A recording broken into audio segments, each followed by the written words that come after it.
1 decade ago, the Dark Times were announced. Around the year 2013, Star Wars was purchased by the subversion entity known as Disney. In addition to getting the rights to one of the greatest family franchises and epic stories of all time, it was announced that what they were making would not be canon. The Mickey Mouse universe would be a reboot, a shoddy imitation of Star Wars. I knew immediately that Disney's space fights would not be of interest to me. I'll stick with the real Star Wars canon, thank you very much. You shag. Or not. Ow, God. The expanded universe, the single cohesive history of the galaxy far, far away. Later on, the first Disney Wars movie was announced. Having just rebooted Star Trek and driven its good name into the ground, J.J. Abrams was available. Perhaps J.J. and reboot have to go together, because he isn't capable of working in an established setting. Really? Star Wars? You already rebooted Star Trek. All J.J. really wants to do is blow up more planets. He only got to do that once in Star Trek, so he was looking forward to doing it again. Many people believe there was some potential to J.J.'s reboot, that everything was fine until TLJ suddenly happened out of nowhere, that there weren't even any warning signs, a bad movie was made for no reason at all.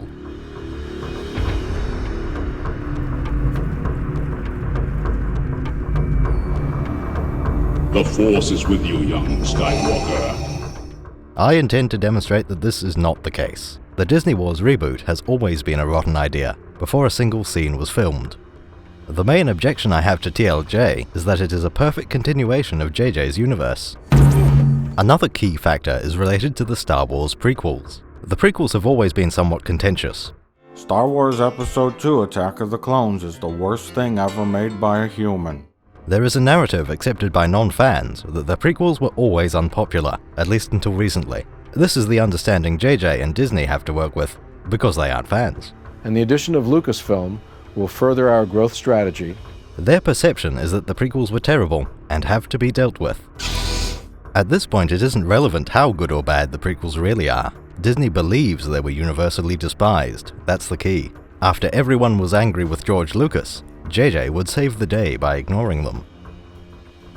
Disney Wars would be made as an anti-prequel trilogy. This new stuff would be popular with everyone, by rebooting away all the bad parts. So long as they weren't like the prequels, Disney movies would be a guaranteed success. There would be an emphasis on physical props, practical special effects. This is to counter the perception that the prequels were bad because of their use of CGI effects. By doing the opposite of what an outsider thinks the prequels did, the sequels will fix everything. Similarly, a casual observer may think the prequels had a lot of politics. We see the inner workings of the Old Republic and understand the state of the galaxy. The reboot would go out of its way to avoid any such scenes. It also needs to explain why the actors are so old. That means a hefty time skip is required, about 30 years.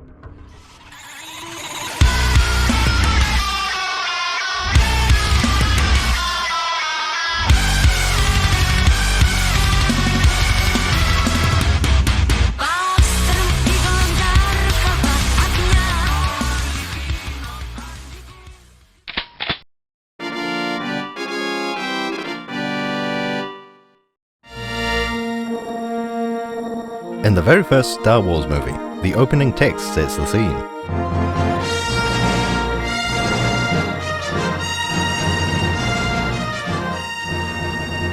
This story is episodes 4 to 6 of a larger saga.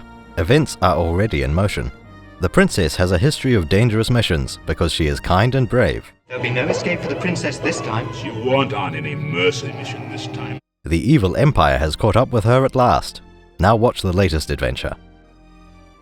For the rest of the trilogy, this text fills in the events between movies. These are minor updates, things that logically would have changed. Of course the Rebel Alliance isn't on Yavin 4 anymore. Hoth is a better place to hide. Of course Luke is on Tatooine. That was established in the last movie. Even the prequels are as expected. The first movie in both trilogies needs to set the scene for the future.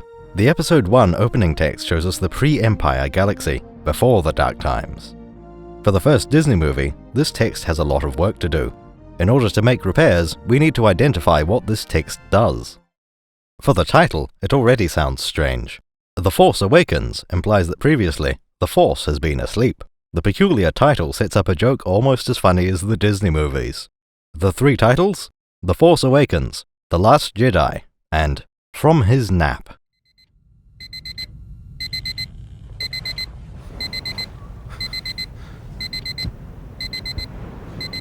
Luke?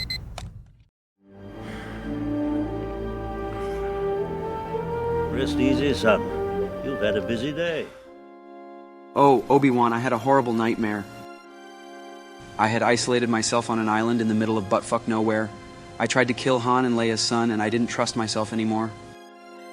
I was guzzling blue milk from this absolutely repulsive animal, just slamming jugs of it as it soaked my filthy hobo beard. I was horrible, Obi-Wan, horrible. I didn't even recognize myself through the dirt and blue milk glaze that covered my body. I menaced my apprentice mercilessly. In my defense, she was an idiot. She had a head like a cinder block.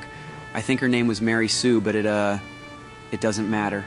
The point is, she was the Emperor's granddaughter, and she beat the shit out of me. I think I died, and then she stole Uncle Owen's farm, and then started using my surname. I don't think I'll ever sleep again.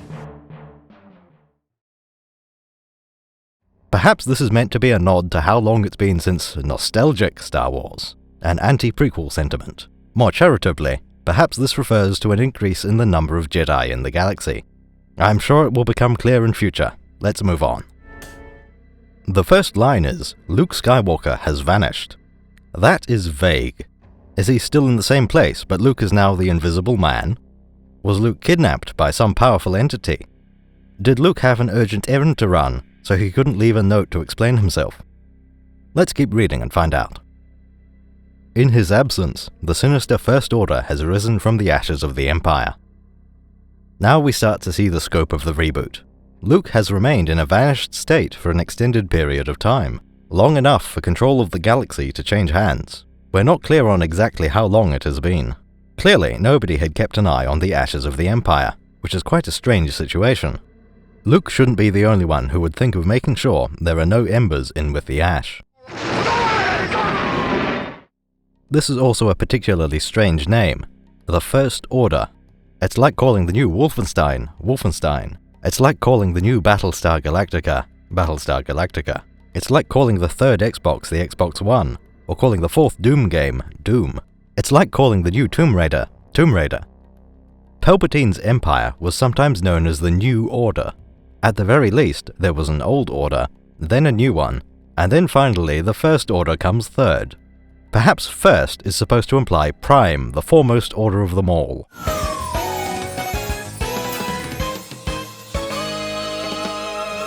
That doesn't sound right though, as they are just direct copies of the Empire. Let's continue. And will not rest until Skywalker, the last Jedi, has been destroyed. This is even stranger than before. We have precedent for echoes of the Empire. In proper Star Wars, the Imperial Remnant was a powerful faction for a long time after the Emperor died. There is no reason for Luke to be the last Jedi. That is an absurd idea. It was only the case in the original trilogy because of time constraints. Luke was always going to pass on what he had learnt. The trilogy just ended before he did that. Perhaps we are to think this First Order simply killed all the Jedi that Luke had trained. For any of this to work, there is a tremendous missing story. If that is the scenario you want, why not actually show it? When, somehow, the Empire returns, just show us that. The Republic will be reorganized into the First Galactic Empire! If Luke's temple and all his students are destroyed, show us that. It would be far more entertaining than what Disney chose. Next paragraph.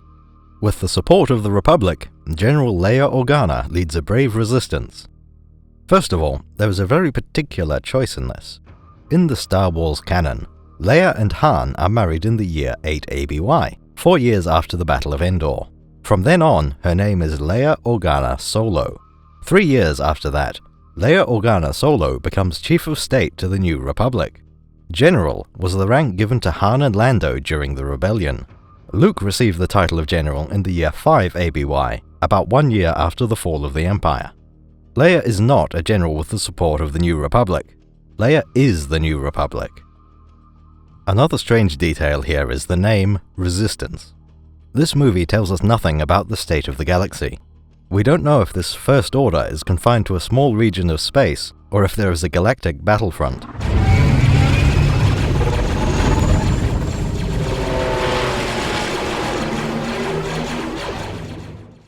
Did the First Order take over the galaxy through decades of war? The term here is resistance. That implies a recent occupation, in contrast with rebellion. However, as we learn later, the First Order has been around for decades. Further, the Republic still exists, instead of having been conquered. This is muddled because JJ and Disney don't know what they're doing. The goal here is a complete reset, to recreate the classic factions. The foundation of the trilogy is not the Empire versus not the Rebellion. Another part also lines up. All the Jedi have been removed from the galaxy. The Jedi are extinct. Their fire has gone out of the universe. You, my friend, are all that's left of their religion. The prequels had many Jedi, the OT did not. Therefore, Disney repurges the Jedi. Let's continue. She is desperate to find her brother Luke and gain his help in restoring peace and justice to the galaxy. This tells us a lot more. It confirms that Luke did not leave a note explaining where he went, or why. If Luke was doing anything of value, it might be bad for General Organa to distract him. Luke, you must complete the training. I can't keep the vision out of my head. They're my friends. I gotta help them. You must not go. Alternatively, Luke might have been kidnapped. That would explain why he ignores the state of the galaxy. He cannot leave his prison cell. The next paragraph switches gears. Instead of rewriting the history that the EU already covered, the final paragraph is about this movie. Leia has sent her most daring pilot on a secret mission to Jakku. This seems fine at face value. Pilots are often sent on missions, and Leia must have a best pilot somewhere. The text continues, where an old ally has discovered a clue to Luke's whereabouts. Finally, after who knows how many years, Luke can be rescued from where he has been imprisoned. Now, let's list every function this Disney text serves. 1. To get rid of Luke Skywalker. 2. To create a copy of the Empire. 3. To get rid of every Jedi besides Luke. This includes Leia, who from the text cannot be a Jedi. 4. To get rid of Leia and Han's established relationship. 5. To establish that there is an entity named the Republic. 6. To rename the Rebellion to the Resistance. 7. To present a plot hook, a path forward from here. I could write something to replace what Disney settled on. There wouldn't be much point though. These points are some of the foundations of the reboot universe. A good question. For another time. To make anything better, you would need to change these bad ideas for better ones, either by executing the idea properly or replacing it with something better. Keep these in mind as we go forward through the first Disney Wars movie.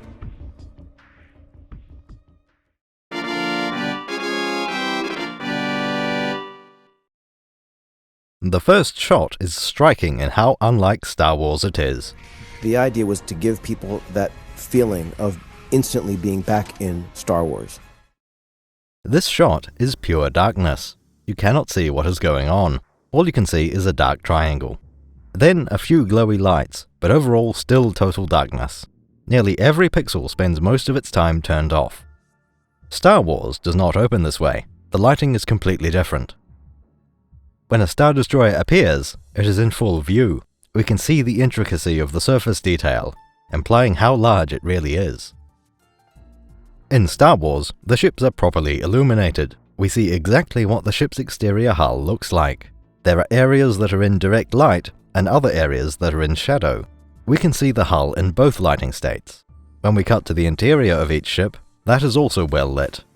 The Princess has a ship with bright lights and walls of pure white. The Empire uses dark materials, but the interior of the ships have illumination. The audience can see what's going on in the corridors, because the characters can see.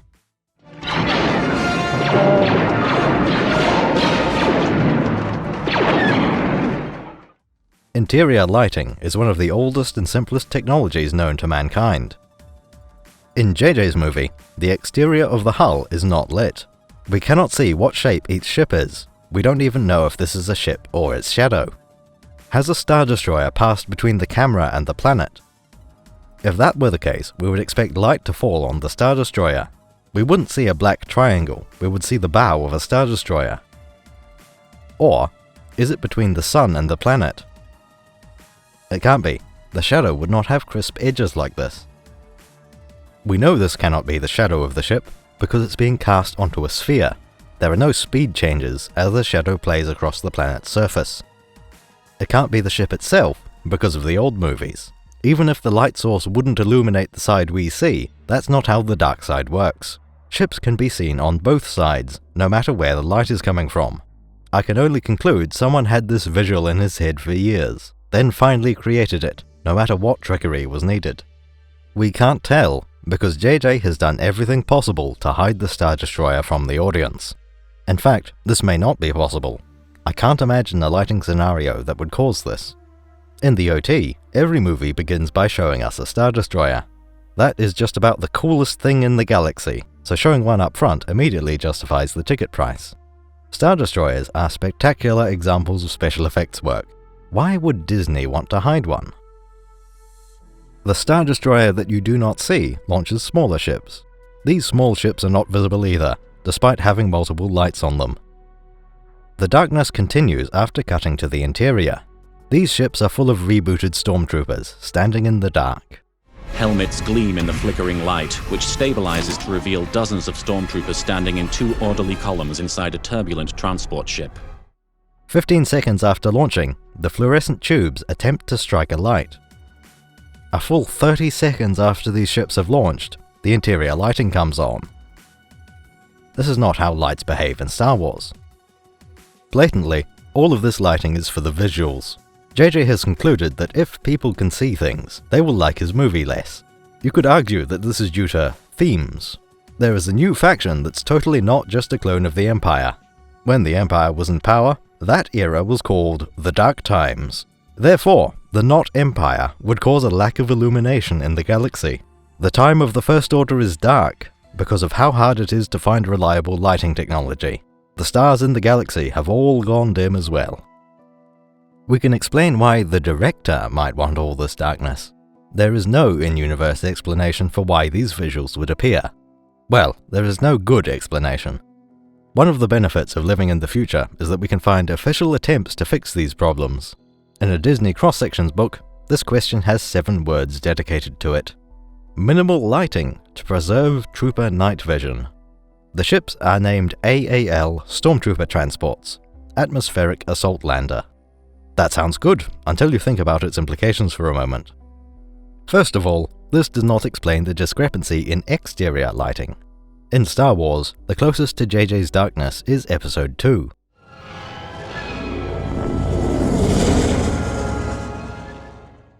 This opens with chrome ships above a planet at night, which is about as dark an opening as it is possible to create. Unlike the Mickey Mouse movie, all the ships are clearly visible, as is the planet. In fact, in every Star Wars movie but one, we can see the ship in relation to the planet. The reason Episode 5 is different is that its ISD launches probe droids. It isn't in orbit of a particular planet, it is searching an entire system at the same time. JJ's destroyer has no clear relation to the planet, because we can't see the ship. Now for the interior lighting. The intuitive assumption would be that these lights are shoddy, defective. This tells us things about the faction. The First Order doesn't have the skills to build the Death Star. They can barely keep the lights functioning correctly on a landing shuttle.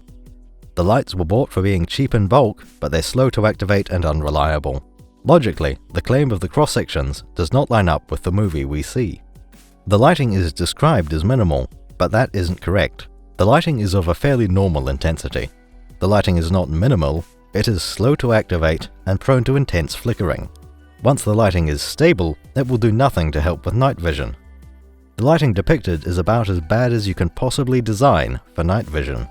For that matter, why would stormtroopers need help with their night vision? If the shuttle lights can be harmful, surely a flashbang would also get through the helmet. Young Luke is not a particularly rich chap, wouldn't you agree? Let's take a look at an iconic bit of equipment. Luke has a set of electro-binoculars on the Moisture Farm. These were what he used to watch the battle between Tantive 4 and Devastator. He has another model of electro-binoculars on Hoth. A set without the electronics would be called macro-binoculars. The features of electro-binoculars are quite relevant here. They are equipped with dampeners, very useful in a desert environment such as this. That's to make it damp again whenever the binocs start to dry out. They also have dampers, which automatically filter out excess light. The First Order shuttle says it has searchlights to dazzle the enemy. Electrobinoculars protect against spot lumers and flash grenades. They offer 500 times magnification, range finding, and light compensation. In brightest day, in blackest night, no bantha shall escape Luke's sight. Stormtrooper helmets have similar functions, protection from bright lights included. The other critical one is the ability to see through fog and light or dark. Flash protection is normally mentioned as polarized lenses. Polarized sunglasses use a linear filter. Because LCD screens also use linear polarized light, they interact with the glasses. If an LCD screen is meant to be rotated, it may be polarized at 45 degrees. Otherwise, the sunglasses would completely block the screen in portrait mode. Stormtrooper lenses must be double polarized, so they can block all light. Light enhancement allows for vision in near darkness. Does the First Order have helmets as good as Imperial Stormtroopers did? It's hard to say. This text implies they don't. Compare this to the prequels, where some clone helmets have modified visors. These are said to be macro binoculars, the primitive version, without light compensation subsystems. That's because the anti-flash and auto-brightness are built into the helmet. Issuing electro-binoculars would be double handling, a pointless additional cost. It isn't just Imperial Stormtroopers and poor farmers who have this technology. Once upon a time, Princess Leia disguised herself as being Ubis, a particularly Ubis individual by the name of Boushh. This costume includes a fancy hat named Neurosav Nightsight. Both night and sight are spelled incorrectly. This is an infrared motion sensor, allowing vision in total darkness. It also includes a flash guard to ward off bright lights. Boba Fett has similar functionality in his helmet. In theory, this means the Stormtroopers could have no interior lighting at all. They can function in pitch dark, they can find a black grue in a coal cellar, they could function in a blindingly bright interior. These both seem silly though. We would expect to see what we always see, stable, even lighting, especially in a man-made room where flickering lights are obviously faulty. You might say this is all a bit of a nitpick. Perhaps your thoughts dwell on another internet video. Remember that this is the first thing JJ showed us. There have been 3 visuals here, and the lighting has been wrong on all of them. A Star Destroyer exterior, a shuttle exterior, and a shuttle interior. Every single one of these has been too dark to actually present anything to the audience. This is the best foot forward, a new era. Star Wars is being saved. The only 3 visuals so far have all suffered from the same exact problem, which is nowhere to be found in the OT. There is no basis for this scenario in the lore. Luma technology does not have the flaws depicted by JJ. Star Wars has solved the question of calling a handheld light a torch versus flashlight. These are called glow rods, or lumas. They function by releasing chemical reactants to generate light. An alternative technology involves power cells and light bulbs. We would not expect Luma technology to flicker for either mechanism. There isn't even a thought given to what the characters would do. Why would the Not Empire install faulty lighting? It can't be that much cheaper. Is it to make your stormtroopers irritable as they go into a fight? Are they set to strobe mode on purpose? The solution is so obvious too, if you ask the right question. What JJ asked for is a flickering light inside the landing shuttle. To accomplish this, just add windows. The change in light intensity doesn't come from faulty lighting, it's from the world outside. Sunlight, interrupted by the landscape. Trees, mountains, anything you like. There is just one limitation. JJ cannot have his pitch darkness. Interior and exterior light must be at Star Wars normal. It could happen in the desert, but it cannot be at night. Again, JJ will have to live without the darkness. Unless... Perhaps there is another way to get flashing lights at night. Perhaps there are streetlights in a city. This planet is not known for its large and prosperous cities, so that's unlikely. Another option might be thunderbolts and lightning. We will later discover that this Jakku is a desert planet, so it seems unlikely that there would be rain clouds to generate a conventional storm. You might be able to get lightning from a dust storm, which could happen on Jakku. Sandstorms are very, very dangerous. The problem with adding a dust storm is that the ground scenes would be inside the storm. It would be so much easier to just have the sunlight for the lighting.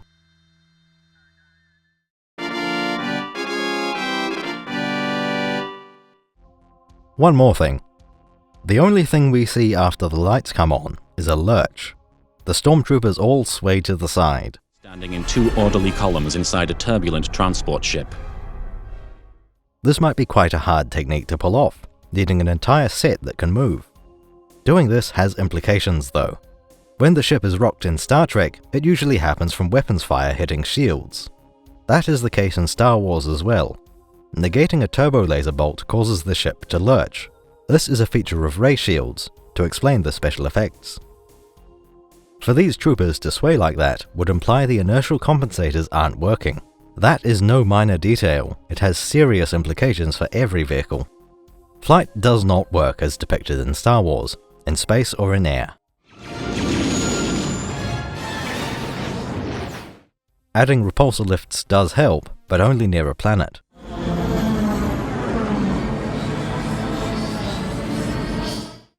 To get the flight characteristics we see, they would need extremely powerful engines. A very high thrust-to-weight ratio, specific power you might say. Cross-sections for the prequel state that ships sustain hours of 1000 G accelerations. This would liquefy the passengers without inertial dampers. The lowest listed is 30 G on Dooku's ship, for the backup engines.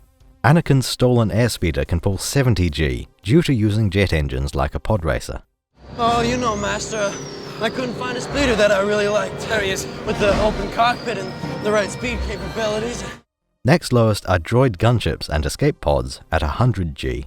Then the Trade Federation core ship, 300 G. Jedi interceptors are the fastest, at 5000 G of acceleration. Pilots pass out after a few seconds of 7 times gravity.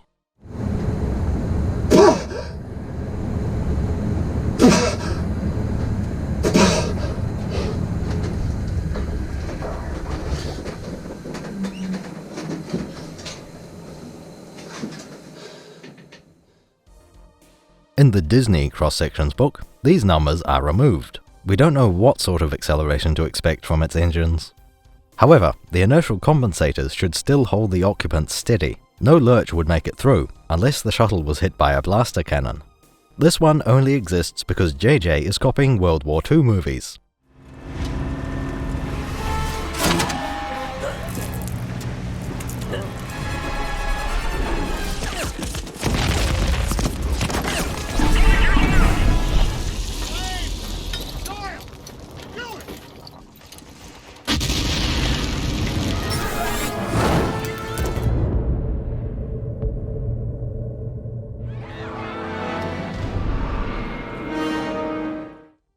There were no inertial dampers on the D-Day beaches, so there are none in JJ's galaxy. People complain about RJ and his useless bombers being a bad reference. This is exactly the same thing, a war movie reference that has no place in the setting.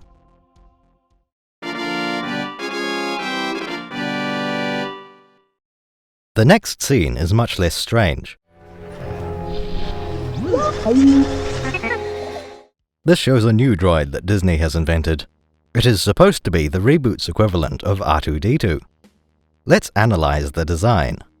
First and foremost, this is designed for the purpose of being cute. That is its primary function, the only thing that matters. No matter how inept it may be at any other tasks, it would not be considered defective. The moment it is insufficiently cute, the droid must be replaced. I hope I don't need to explain the little round bundle of joy with the big eye. In both its body size and head size, BB-8 is more like a baby than R2-D2 is. This is the official description. The new robot being cute is canon. Hang on, you might say. R2-D2 is equally cute, and you don't complain about him. Perhaps you think you're being treated unfairly? You're right, R2-D2 is a very strange design for a robot. Instead of shouting, "Danger, Will Robinson," he beeps. I have 110 computer units, which all function perfectly. You are fully functional, aren't you? Of course, but... How fully? In every way, of course.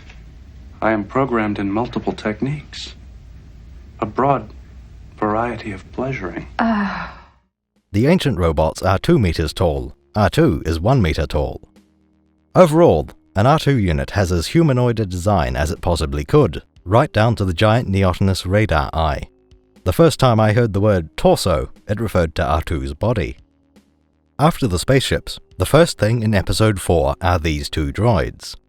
Nobody ever considers that 3PO might decide to eradicate all life.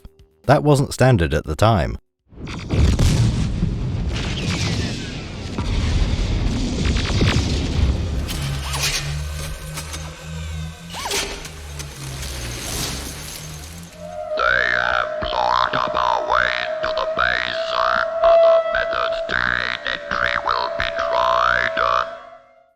The moment we see these two droids, we can tell they are harmless. Lock them in a room with the princess, and only the droids are at risk. You'd never find 3PO's hand on her neck, or R2's for that matter, and not just because R2 can't reach all the way up there.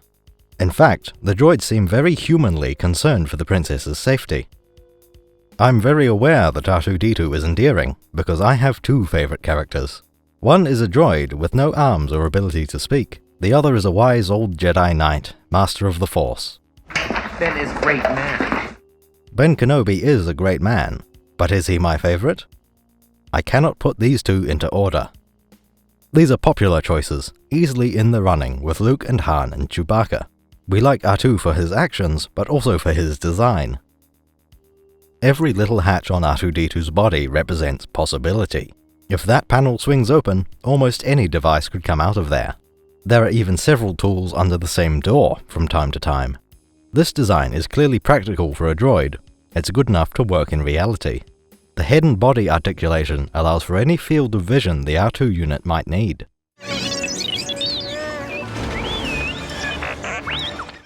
The droid isn't up on stilt legs. An R2 droid is as compact as possible for the capabilities it has. R2's design is elegant and clever, especially the legs. An R2 can walk or roll on anything from sand to stairs to starship deck plating.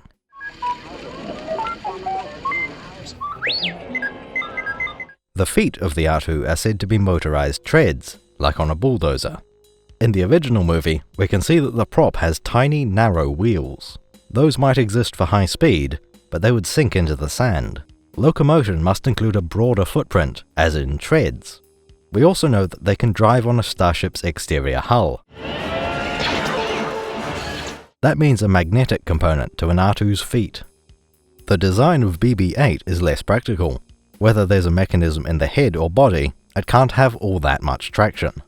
A rolling ball like BB-8 might seem better on sand than an R2, but worse on every other surface. That's only true with the narrow wheels used behind the scenes.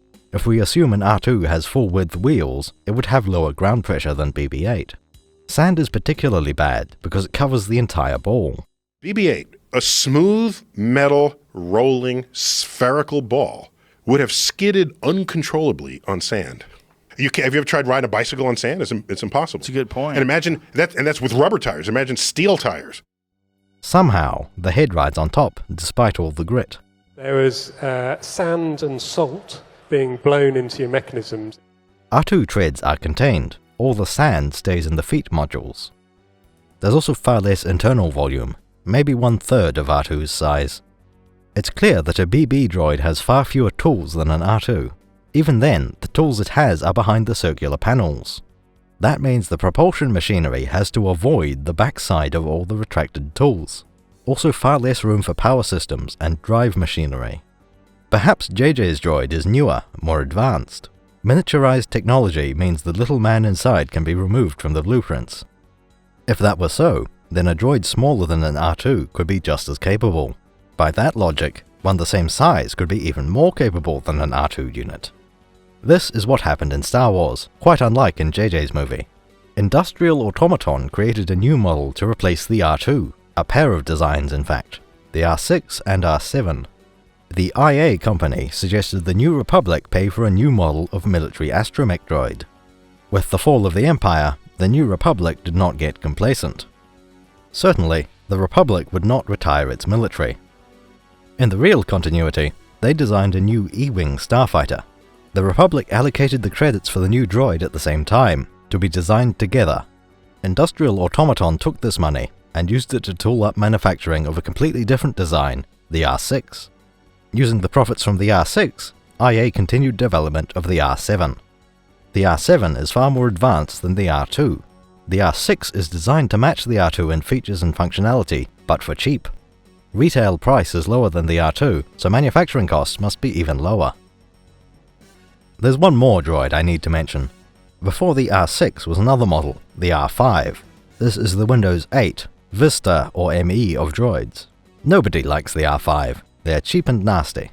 One significant change is that the vision system was replaced. Normal R-series astromechs use a dark radar eye. The R5 replaced it with 3 photoreceptors, which are used on every other droid in the galaxy. Disney, in their infinite wisdom, failed to copy this law. In copying R2-D2, they gave BB-8 a black eye. Despite being a copy of the radar eye, they call it a black photoreceptor. The R2 equivalent in a series of sequel movies could be either R6 or R7. The age of the actors means these droids will both exist, that late in the timeline. These two droids are clearly related to R2-D2, but a refinement of the design. It depends how the droid is related to the other characters. Astromech droids are built to be compatible with military starfighters. There is a standardized droid socket behind the pilot on most ships of that size. If your best pilot flies an E-Wing, he will naturally have an R7 astrodroid. If he flies an upgraded X-Wing or Y-Wing, then an R6 would be the logical choice. Why is an R6 better than BB-8? For a start, one comes from good old proper Star Wars, the other from JJ. Yet despite its age, I bet 70% of you weren't aware of the R6. There's no need to reinvent the R2 when there's been a perfectly good R6 in canon all along. For those who didn't know about the R6, it would be a good design, for all the reasons an R2 is. Those who would recognize it will not be upset to see the R6, I guarantee it. Most of all, the R6 is better because of its size. Size matters not. Look at me. Judge me by my size, do you? I declare that the R6 is the perfect size. The fact that BB-8 is a different size means that BBs are defective by design. Why is that? Because the R6 is exactly the same size as the R2, and the R2 is perfect. Before the R2 unit was developed, only military astromech droids could fit in a starfighter socket. The R2 was the first mass-produced astromech droid of its size to be sold to the public. The diameter of the torso matches a standard droid socket. BB-8 does not match that size. It is the standard for a reason. Being smaller than the droid socket is not as bad as being too large. It could be that the BB is designed for a narrow-gauge droid socket, perhaps to fit in a miniaturized starfighter where the standard astromech socket is unacceptable. The expanded universe established the size of the T-65B X-Wing already. In Star Wars, it is 12.5 meters long. The Disney T-65 is 13.4 meters long. Their T-70 X-Wing is 12.48 meters long. The original Kernsair BTL S3 Y-Wing is 16 meters long. Disney's BTA NR2 Y-Wing is 18.17 meters long. The Naboo N1 is an example of a ship almost too small for a droid socket, 11 meters long. The A-Wing notably lacks an astromech socket. The A-Wing is 9.6 meters long, though if you ask Disney, they will insist A-Wings were 6.9 meters long instead. Then Disney invents a new A-Wing, the RZ-2, at 7.68 meters long. None of this supports the idea of a miniature astromech socket. If you were to design a droid looking like BB-8, it would be the same diameter as an R2 unit. They fit in the same astromech sockets, so they would naturally be the same size. The other big change to make would be to ditch the rolling locomotion. Spinning that body is a terrible idea. It would drag mud or sand up to where the head sits. You could retain some rolling style by having wheels built into the surface of the body, or you could just give the droid repulsor lifts. We know that a droid this size can be fitted with repulsor lifts. The ITO Interrogator droid is about the same size, and it floats. So do Darth Maul's probe droids, and the Empire's Probot. Putting repulsors on also offers the most unique spin possible on the design. You hold the napkin the other way up, and the 8BB has a head on the bottom. That's unique, quirky, and completely unlike R2-D2. If anything, it reminds me of the Omni droid from The Incredibles. There is a concern there in that the repulsors won't work if there's no gravity. The same applies to BB-8 though. You can't roll without traction. In zero gravity, an astromech uses maneuvering jets anyway. These have been part of Star Wars for ages. They weren't invented by the prequels. It would also be unsurprising for an R2 to have an inflatable life raft and underwater propellers. The same goes for an R6, but a BB model. I don't trust them. You couldn't sell me a BB for 1 credit. I'll buy the genuine article. The BB is just a cheap imitation of the Industrial Automaton R series, and we all know it. This is also a perfect example of the world-building deficiencies in the reboot.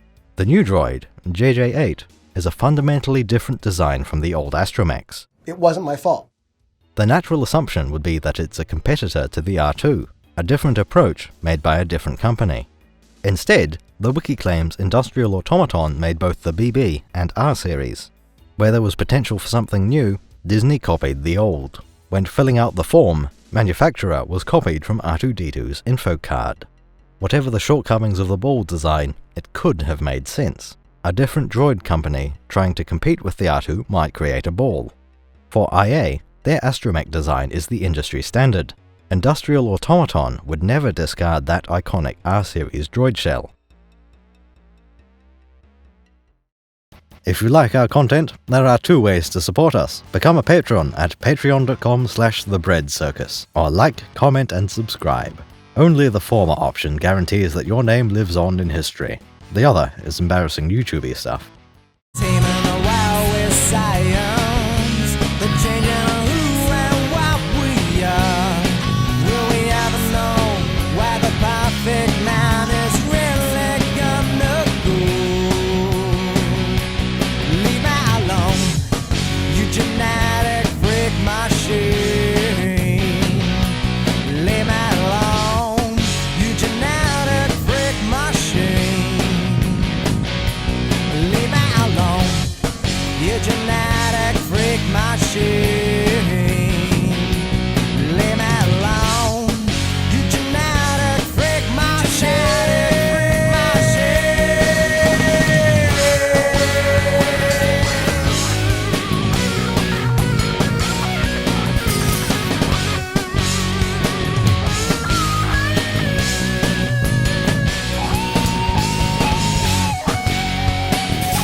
Brandon Smith is clearly using a pseudonym. Das Log Tractor has a Lamborghini tractor he wants us to know about. It's a nice tractor. Conk, a Discord moderator. And Zafrex, whose name sounds like a pill you would take to calm down while scrolling your Twitter timeline. Nice guy, honestly. What, you think you're some kind of Jedi waving your hand around like that? I'm a Toydarian. My tricks don't work on me. Only money. No money, no parts, no deal.